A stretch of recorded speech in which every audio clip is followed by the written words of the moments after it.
What is up, golf sickos? We are back in the doghouse. I have flown back from Philadelphia. Another really difficult day of scoring at the PGA Championship, even higher than Thursday, I think. Basically, everyone is still in it. Everyone is still in it. There's 58, I want to say. I'm going to check this exactly. I think there's 58 players that are within 6 shots. Yeah, 58 players within 6 shots of the lead. Everyone who made the cut is within 8 shots of the lead. So there has been basically no separation. We are going to break down all of that. We're going to break down everything that's been happening, why the course is playing so tough, why there's been no separation, and we're going to go through the leaderboard. I'm home, so I can look at the chat. I can answer your guys' questions. So I want you guys to hit a like, subscribe, get active in the chat. I will answer your guys' questions. Our first one is, God damn it, Bryson. God damn it, Bryson, indeed. God damn it, Bryson, indeed. He has missed the cut in 3 of the 4 majors. We're going to talk about all of that. Okay. So I will put my hand up. I was wrong. I thought that Aronomink was going to play really easy, and it hasn't. It's played very difficult through 2 days. The leading score is only 4 under par. I thought because there's no trees, guys are going to hit driver everywhere, and it was going to play easy. Just because it's playing difficult does not mean that all of a sudden I like there being no trees. I have more of a spine than that. But let's talk about it. Why the scoring is so high and why the separation is so low. Because there are no trees, the defense of this golf course is very, very thick rough and crazy undulating greens that were designed when greens ran at an 8 stem speed, and they're now running at 12 or 13. And so what the PGA of America has done, at least through 2 rounds, is make the pins pretty much impossible, like damn near impossible. So like the pin on 3, I remember on the first day, Ben and I were out watching there, and it was, even if you hit it in the fairway, you had a wedge in, you got a pin on the right side of the green, back right, pumping downwind, just over a bunker, and then you got the ridges. They're all kind of like this, on the front of these greens. So it was impossible to get it close. The pin on 11 was the same thing on Friday. 11 is the most severe green out there, and it's super elevated. The pin's right in the front. It's pumping downwind. So even if you're in the fairway, you have absolutely no chance. 14 might have been the craziest pin of them all, the par 3 today. It's like right on this spine, right in the middle of the spine. So you get it a little bit left of it, it goes down the hill. You get a little bit right of it, it goes down the hill. If you get it past the pin, Rory hit a perfect shot. It goes past the pin, it goes over a green. So what you have is a lot of guys hitting it to 25 and 30 feet and then putting from there. It's basically driver off the tee, get it up by the green, and you're kind of playing billiards. It's been really, really difficult for guys to get the ball close. It's certainly the toughest pins that I've seen at a major championship in the first 2 days, and I think it's a direct response to there not being trees. They have to put these pins in really difficult spots, and Scotty Scheffler, the best player on the planet, who's very much in the tournament, we should probably give you a little leaderboard update. The lead is at 4 under. Alex Smalley and Maverick McNeely. So, there hasn't been separation, and there's been a bit of randomness in this leaderboard. It's not, all the blue chip names separating, at least so far. And I think it's because the course has sort of neutralized everybody. But Scotty's just 2 back. Let's hear from Scotty Scheffler, because he was not holding back on his opinion on the setup. This is the hardest set of pin locations that I've seen since I've been on tour, and that includes U.S. Opens, that includes Oakmont. I asked Fuchs, who caddies for Justin Rose, he's been around a long time, and I asked Teddy too. In the middle of today's round, I was like, have y'all seen anything like this before? And they said maybe Shinnecock is the only place they've seen that had pins that could compare to this. But it's different in a sense on this golf course because like Oakmont, like their greens are extremely severe, but they're extremely severe in one direction. Here it's like green may slope all this way, and then we put the pin down here, and then there's also a slope this way, and like it's not as how would you say, natural to the slopes that are there. There's a bit more, I think, that's manufactured into the greens, and I mean it's just very difficult. I mean, it's difficult to get the ball close to the hole. It's difficult to hold putts, especially when you have big slopes and wind, and I think that's why you see the scores So it's a different type of golf than we're used to seeing. Everyone is entitled to their own opinion. Now I see some guys, Lambert in the chat is saying that what a great tournament. I love it when it is hard. I like it when it's hard too, when it's the right type of hard. And I think as Michael Kim just makes a bomb eagle to make the cut to finish at +3. There's still a little bit of golf going on. But look, it's not my favorite style to watch so far. Obviously, I'm still going to watch. It's a major championship. It's what I do. I'm going to analyze it the best I can. I like it more when there's sort of when you can get it close if you hit the right shot in there. And I just feel like there's a lot right now where even if you're in the middle of the fairway and you do what the golf course is asking you with the way it's been set up, you just haven't been able to get it close. So it's been a total test of patience for these guys. I think it will change going into the weekend. I think they will, now that there's been the 36-hole cut, I definitely think it's going to be set up for a lot more birdies moving forward. But yeah, I was definitely wrong. I thought it would play a lot easier so far. Also, the scoring has been high because of the weather. This is one of the good things about when you have, a May championship and the weather cooperates and it's not raining, like crazy, or it's cool. You can get the greens really firm and really baked out like they are right now. Whereas, if it's in the summer, in the heat of summer, I think of Belle Reve, or I think of, back in the day when PGA Championships were in August, and especially if they were, south of or anywhere, it's so hot and so humid that it's basically impossible to get it firm. So, all right, let's hop into the leaderboard a little bit. We have McNeely, we have Smalley at the top. McNeely is one of the best putters in the world. I think it would be funny if you had one billionaire win last week with the Raytan family and then another one win this week. Golf silver spoon problem, people are calling it. I'm joking, obviously, but those two are at the top. Scotty went off in the early wave, early in the morning. It was cold, it was windy again. It kind of got warmer and more calm as the day went on. He had 13 of 14 fairways on Thursday after one of the greatest range sessions that I've ever seen. I was talking about this. It was the best driving display I've seen on a range in a long time, and he went out and hit 13 of 14 fairways. And then he hit just 7 on Friday, which just goes to show even the best players in the world who practice all the time and they play in the afternoon and he's playing the next morning, you're expecting it to kind of like roll on right away. Something's changed, and there's no real explanation except for the body is an imperfect machine, and things happen out there that you can't expect. But Scotty, so he bogeyed 3 of his first 4 holes, I believe, to drop back to even par, but he gutted it out the rest of the round to play the rest of the round in -2. So he is just 2 shots back, and he's the Polymarket favorite to win. So he's got a 19% chance on Polymarket.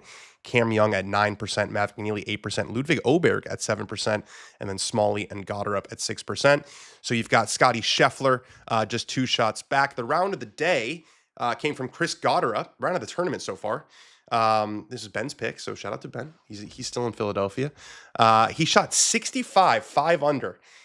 He's familiar with this style of golf, being from New Jersey, as we learned with Keegan Bradley. The entire Northeast is one place, and Keegan Bradley is from all of it. No, but New Jersey, I'm joking, obviously, is close to Philly, and Goddard has grown up playing these type of golf courses, so he's very, very familiar. Hideki Matsuyama is also at 3 under, despite shooting 11 over par and beating just one player at the Truist last week. So we always put a lot of stock into form, but through 2 rounds, it's showing to not really matter very much for Hideki. Minwoo Lee followed up a 67 with a very solid 70. So he's in a great position, just 1 shot back. I bet everybody's in a great position. I mean, Rory McIlroy just finished up with 67.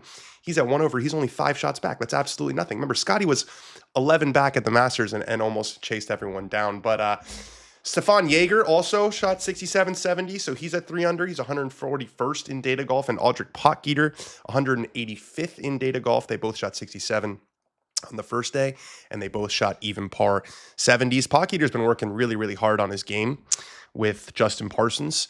First I ever heard of Aldrich Potgieter is when I had to play a Corn Ferry qualifier for when we were at Barstool and we were broadcasting the NV5 Invitational presented by Old National Bank at the Glen Club in Illinois. I shot 79 in the Monday qualifier. He shot 62, so he beat me by 17.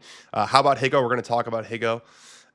We'll get there in a second, but he's been working hard at this game because he's got wins on the PGA Tour, but he had a glaring weakness in his game, I would say, with the wedges. Just seemed to be just not proficient for especially for a guy, with that sort of ability. The rest of his bag, there was a glaring weakness. He's been working at it hard, and he's also about half the size that he was a couple of months ago. My boy Angel Ayora, man, I love this golf swing. It's one of my favorites. He's got a par the last couple to make it, and he just made a par on 17. So hopefully he can stick around for the weekend. Man, he shot 32 on the front, and then he's choking a little bit on the back. Max Grazerman, another New Jersey guy.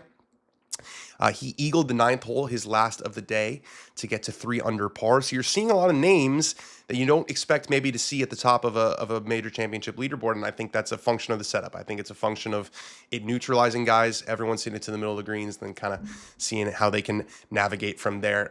Really solid group at -2, along with Scotty Scheffler, which includes Cameron Young. He was my pick coming into the week.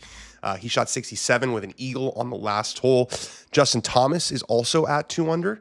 His group was put on the clock. He's playing with Keegan Bradley and Cameron Young in the Sons of PGA Professional groups, which is a lovely touch, pulls on the heartstrings there. He got put on the clock, and him and Keegan, Keegan's kind of scary when he gets angry. I wouldn't want to be on the wrong side of. He's got some fire in there. I think we all remember Miguel Angel Jimenez. Don't talk to my caddy like that. Do not talk to my caddy like that. But here was Justin Thomas. He was not super pleased to be put on the clock. Here's what he had to say. Yeah, we just didn't really agree with it. It's just it's hard because it's kind of the whole time par thing. Like, what is time par? How can time par on this course be the same when it's blowing 25 and the pins are tough than if it's not? And this time par change every day. There's just so many factors that go into it. Yeah, it seemed kind of random. That they were the ones who got put on the clock. I mean, everyone was really slow, which is a function of the greens being as diabolical as they are. David Puig, is it Puig? I know Ricky Puig. I think it's probably Puig. Is the low live man in the clubhouse. He's at 2 under after a 67. He's a really, really promising, good young player from Spain. He's a guy who I very much expect to see back on the PGA Tour. Also at 2 under, Harris English, our guy who previewed Augusta National for us. Siwoo Kim shot 67 after a 71.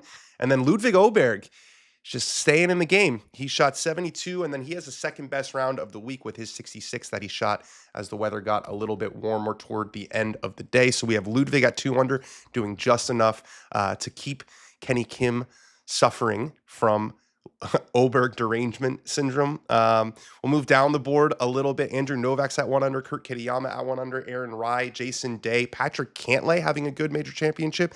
Slowly been trending, slowly been moving up the board this year. John Rahm is at -1,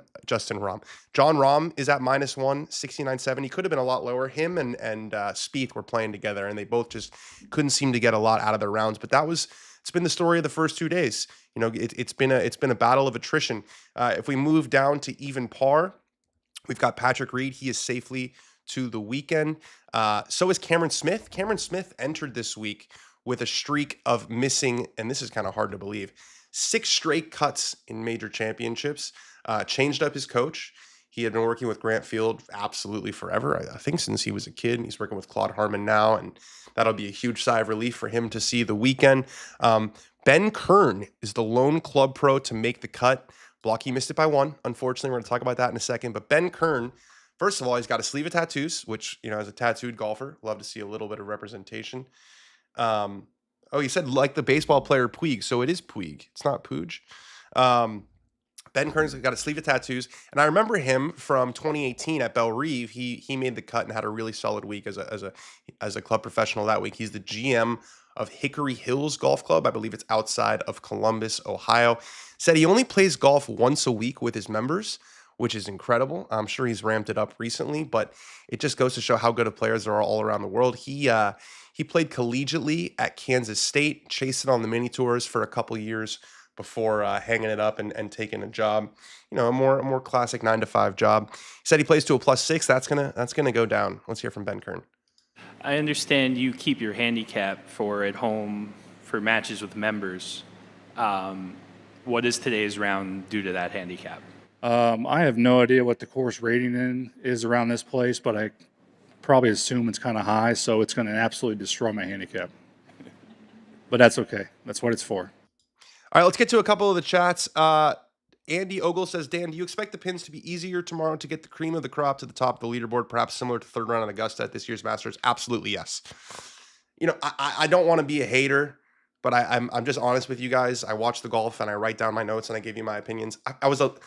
It wasn't my favorite watch today because I felt like it was just not allowing the best players, the guys who are most in control of their balls, to separate.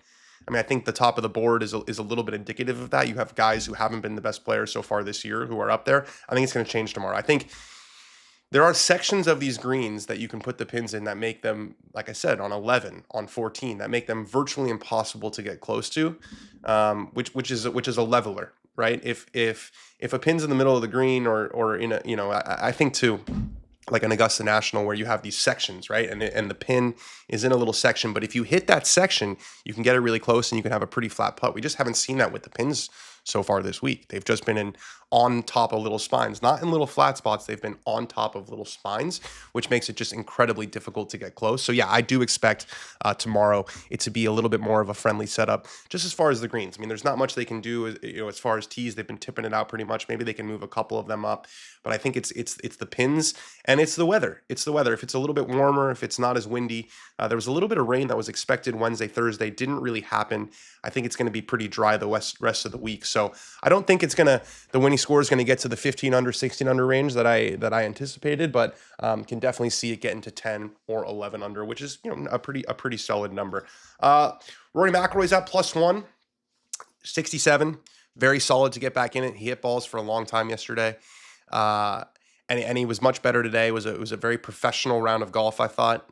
Did exactly what he needed to do. And again, he's only 5 shots back. And there's a pretty powerhouse group at 1 over par that includes Colin Morikawa is at 1 over. Ben Griffin's at 1 over. Saw at the gala. He found the one tree on the golf course. Apparently, he's at 1 over. Ricky Fowler's at 1 over. Xander Schauffele is at 1 over. Brooks Koepka's at 1 over. I was a little surprised. I was expecting Brooks to be a little bit more on top of it today, but the putting just continues to be, his bugaboo. He's 112th in strokes gained putting so far through 2 rounds, losing almost a stroke per round. He just seems to be a little tentative on the greens too. It's not just that he's missing his lines. He seems to be almost trying to guide it a little bit. So expected more out of Brooks, but again, just 5 shots back. Both Fitzpatrick boys are safely through to the weekend. They both are at +2. Jordan Spieth at +1, by the way, after that 69. Man, the Twitter fingers were flying. Twitter fingers were absolutely flying after he got off to that start, 3 under. And I said that I would retire. I would just stop doing this if he won the career Grand Slam. I think I'm going to be safe, but he's safely to the weekend. So is Dustin Johnson. He's at 2 over.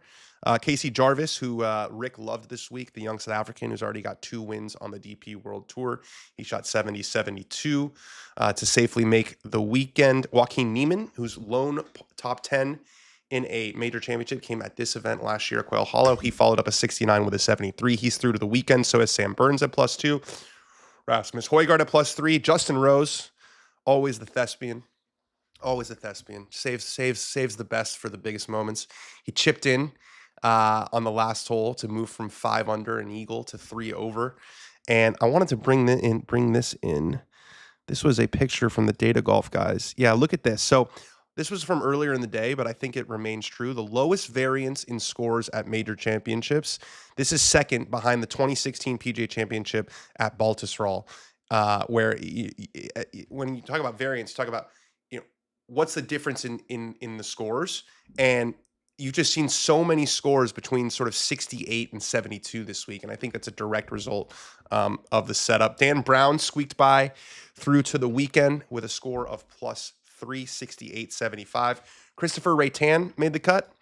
He's at +3, 71-72 after his career-changing victory. Michael Kim, we saw a lot of guys eagle their last hole today. If they finished on 9, it was a pretty accessible location, at least by Aronomink standards. He shot 73-70. He made the cut. So did Padraig Harrington and Luke Donald. So some representation from the older gentlemen. Shane Lowry, he's had an issue with big rounds at major championships. He shot 76 today after that 68, but he is through to the weekend at +4. Nikolai Højgaard trails his brother by 1. He's at +4. Michael Brennan made the weekend, and we're following whether Angel Ayora is going to make it. Okay, let's now talk about 3 guys who missed the cut this week. Let's talk first about Michael Block. So Michael Block shot 70 the first day. Was an incredible round. Shot 75 today. He's going to miss the weekend by 1. And here's what he had to say after. They asked him, this could be your last one. How does this feel? You're turning 50. And he said, there's no way on God's green earth this is my last PGA. No chance. I will definitely qualify for 1 more, if not 5 more. And the internet, this guy, this is where he loses people. If he was a tour pro and he said, I'm not done, I'm not going easy into that night, everyone would say, what a guy. That's That's absolutely incredible. What an outlook. But everyone just wants this guy to be like an aw shucks sort of like and he has a little bit of confidence. He has a little bit of swagger. Uh I absolutely love it. I think it's great. I think it's awesome that he is himself. But he missed the cut. So did Sung J M. He's at +5. He'll be trunk slamming with Willie Wilcox, unfortunately, 73-72. Akshay Bhatia got off to a great start yesterday. I think he was 3 under. He was definitely 2 under really quickly. He shot 71-74 to miss the cut. Russell Henley, who had 3 straight top 10s in major championships coming into this week, he will not make the weekend, 72-73. Same with Robert McIntyre, who had a lot of momentum heading into the Masters. I think he was genuinely one of the favorites going into the Masters, certainly a dark horse. 70-75. Remember, he had a kind of a nightmare go at the Masters where he was flipping stuff off and just seemed like he was in a really bad mood. He shot 70 the first day, but shot himself out of the tournament today. Tommy Fleetwood missed the cut by a shot. Very disappointing. Very disappointing for Mr. Fleetwood, 72-73. Just sort of never got it going. And then Garrick Higgo. Garrick Higgo ended up missing the cut by 1 because the golf gods have a very cruel sense of humor. He missed the cut by 1 because of that 2-shot penalty. If he was just on time to the tee on Thursday and not like, oh, if I was actually on time, if you think about it, nope, you weren't. You were late and you got a 2-shot penalty and you missed the cut by 1. And that is a brutal, brutal way to be sent packing at the year's second major. And this was hilarious, man. ESPN, I loved it. I thought it was savage. It was hilarious. The Higgo watch. The countdown to the tee for Garrick Higgo, 4 minutes and 11 seconds as he's just standing there watching the guys tee off. This is an entertainment product. I couldn't have seen CBS really doing this. I thought ESPN did a great job having some fun with it. It's a lesson that he will learn. Because it's like when in the NFL, when they miss an extra point and the announcers are like, well, you just kind of know that's going to go back to bite them. Same thing with Garrick Higgo. Once he got that 2-shot penalty, you knew it was either going to keep him out of, missing the cut by 1, or he was going to be near the lead. It's just that's how it works with the golf gods. So I can say with confidence that he will never make that same mistake again. All right, let's get to some of your chats. The course seems to have a lot of nasty pin locations. They've certainly found them. The nasty ones that are out there, they've certainly put them there the first 2 days. Miguel says, I'm from the same region of Spain as David Puig, and I can confirm that it said Puig. I'm getting information from all over the place, and it's very, it's conflicting information, but we're going to go with the local himself. No one will ever be late to their tee time again, says Ben Boscovich. And haha, this has nothing to do with about the majors, to about 200 units. He knows nothing about Liv, thinks normal is Liv C. I don't know who you guys are talking about. But let's talk about some other guys who missed the cut. Wyndham Clark, 5 over par. I feel like he's in every commercial. I feel like I'm seeing a lot of commercials with Wyndham Clark, which is kind of interesting. JJ Spawn shot 70. He was a couple under to start. I think he got off to a good start. Shot 76. He missed it. Victor Hovland, just in swing purgatory, 74-72. Misses the cut by 2. So does Sepp Straka. So does Keegan Bradley. So does Gary Woodland. So does Tyrrell Hatton. So not the best showing for the Live contingent, and that is highlighted most by Bryson DeChambeau. So, credit to Bryson. He was 10 over through 69 holes and birdied his last 3. It was too little too late. So Bryson, as he's in the middle of this contract negotiation situation with Liv, where rumored to be asking for $500 million, he has now missed the cut in the first 2 majors of the year. And going back to last year, he's missed the cut in 3 of the last 4 major championships. He did finish tied for 10th in the Open Championship last year, so the one that he did make of that 4 was a solid finish. But I said this yesterday, I'll say it again, these major championship performances are going to be scrutinized more than ever right now because of the situation with Liv, because of how much it's in flux. And part of Bryson's magic, part of what makes Bryson Bryson is the fact that he does both. It's not just that he does the break 50 with Kevin Hart or with Tony Romo. It's that he can do that and contend in major championships. If he's not contending in major championships, it knocks off his unicorn status a little bit. It just does. And it makes his bargaining position with Liv a little bit less strong. It makes his bargaining position with the PGA Tour a little bit less strong. We don't know if they're going to be offered that same returning member program that was offered to him and Rahm and Brooks and Cameron Smith. And, winning a major, it changes everything. It just does. Winning solves everything. And missing cuts in majors, it just makes your position a little bit less strong, both with Liv and with the PGA Tour. he just seems to not be able to do really anything right in the major championships, which is interesting. He's played very, very well on Live this year. I think he finished solo third last week. That golf course was basically a different sport to what they're playing right now on Aronomink, but his wedge game looks poor. He's not hitting fairways. He's missing putts. It's been a rough watch. Adam Scott, 76, 72, +8. He missed the cut by quite a few. Jacob Bridgman's struggles continue. He was leading the FedEx Cup for a little bit earlier this year. Won Tigers tournament, has not been the same since they left the West Coast and the Florida swing. He shot 8 over par to miss it. Sudarshaniela Maraju, who got into the field as one of the last guys in, he shot 10 over to miss the cut. Michael Thayer Bjornsson, +11. Max Homa, +12. 75, 77 for Max Homa, who continues to spin the wheels. And now we are in the domain of the club pros. So one of the 20 club pros makes the cut. Ben Kern, the next closest club pro was Michael Block. He missed it by 1. And then Ben Paulin missed it by 2. It's going to be a very, very interesting weekend. I expect we're going to wake up tomorrow morning and see a couple of 3 under, 4 under rounds right off the bat. I would suspect that the PGA of America is going to want a little bit more separation going into the weekend. Kind of let the horses eat. Let's see who's most in control of their ball. It's been a lot of 2-putting from 30 feet. It's been a lot of 3-putting, way more 3-putts than we've seen in any tournament at all recently. I expect that to change tomorrow. It's going to be a great weekend.